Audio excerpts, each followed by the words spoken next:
behind me you can see a statue of the mermaid being refurbished and repaired under the Prudent Fomento initiative. This statue was vandalized a few days back and the hand was broken.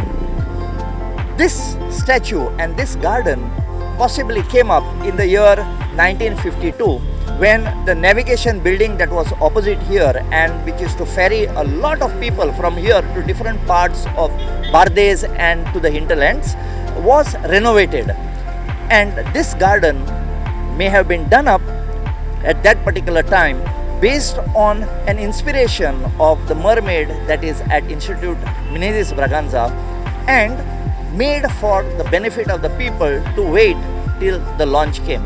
Right now, this is being repaired by the artist, and this garden is now going to be developed.